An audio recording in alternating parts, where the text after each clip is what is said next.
આજે બનાવીશું આપણે નાનખટાઈ। એના માટે આપણે એક બાઉલમાં એક અડધી વાડકી પીસી હુઈ ચીની લઈ લઈશું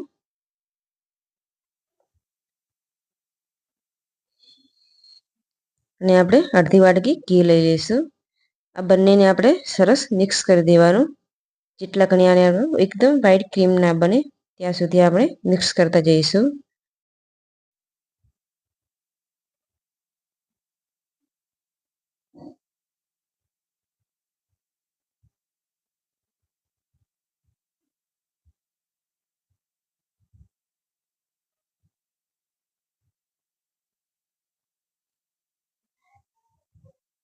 આ રીતે આપણે વ્હાઈટ ક્રીમ બનાવી દેવાની। હવે આપણે વ્હાઈટ ક્રીમ એકદમ બની ગઈ છે। આમાં હવે આપણે એક વાડકી મેદાનો લોટ ઉમેરીશું ચાળીને। લોટને આપણે ચાળી દેવાનો। હવે આમાં આપણે અડધી વાડકી બેસન ઉમેરીશું। આને પણ આપણે ચાળી દઈશું।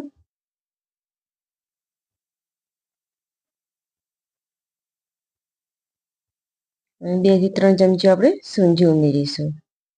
આ બધાને આપણે સરસ મિક્સ કરી દઈશું।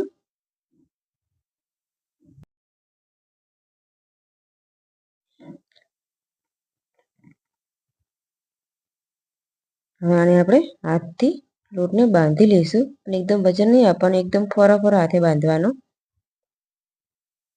હવે આમાં આપણે 1 ચમચી ઇલાયચી, બેકિંગ સોડા અને ચૂટકી નમક ઉમેરીશું, એટલે કે મીઠું।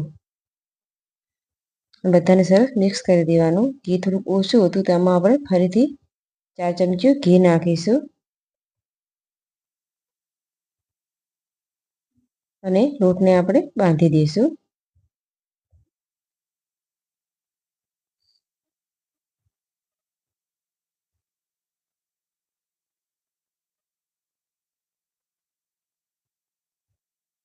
આ રીતે આપણે લોટને સરસ બાંધી દેવાનો।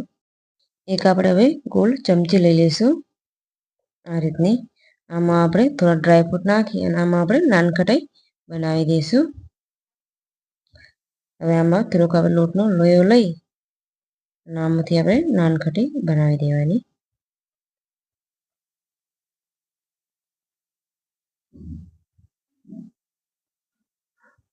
હવે આપણે આને ધીરે ધીરે બહાર નીકાળી દઈશું।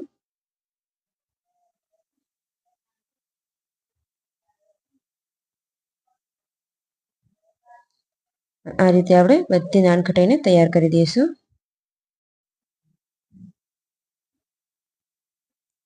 હવે આપણે એક ચૂલા ઉપર બીજો ચૂલો રાખીશું અને આપણે એકદમ જાડો લોખંડનો તવો લઈ લઈશું।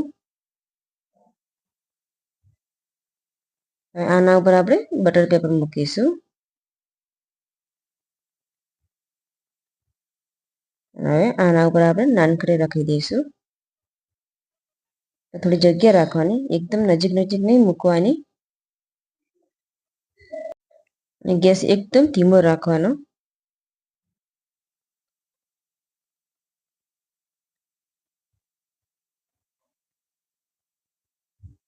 હવે ઉપરથી આપણે થોડું દૂધ લગાવી દઈશું।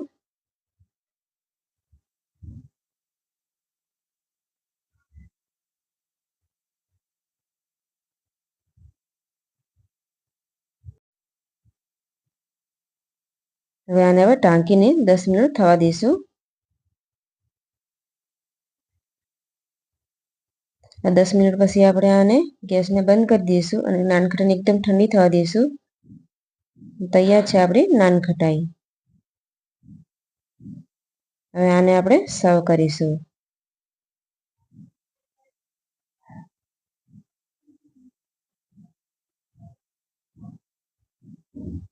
એકને આપણે તોડીને ચેક કરીશું।